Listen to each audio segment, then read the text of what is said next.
Hello guys, welcome back to my channel.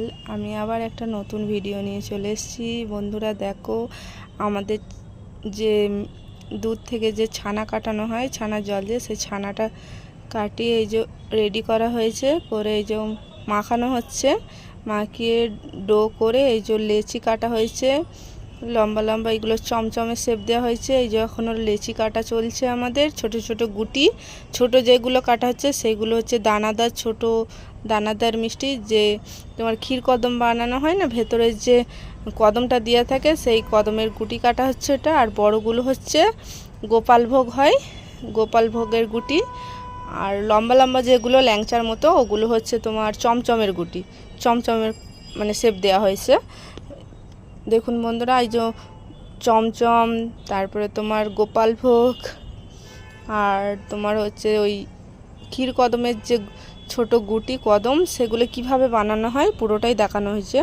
এই যে আমাদের রসও রেডি হয়ে গেছে, চিনির সেরা ফুটছে। দেখুন বন্ধুরা, এই যে সব গুটিগুলো ছেড়ে দেওয়া হচ্ছে, তোমার ওই চমচমের গুটি, তারপরে তোমার হচ্ছে গোপাল ভোগের গুটি, সব ছেড়ে দেওয়া হয়েছে। এগুলো ফুটছে, এখনও আছে গুটি।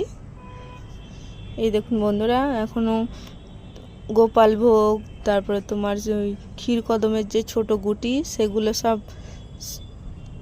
সবগুলোই মোট কথা ছেড়ে দেওয়া হয়েছে রসে, তোমার চিনির সেরাতে। এগুলো 15 মিনিট ফুটবে। 15 মিনিট ফোটার পর তোমার ওই মানে মোটা রসের, এগুলো যে চিনি চিনি মতন খেতে লাগে বন্ধুরা, একটু শক্ত। বেশিরভাগ অনেক লোকেই পছন্দ করে এই মিষ্টিটা খেতে, খুব ভালো লাগে খেতে।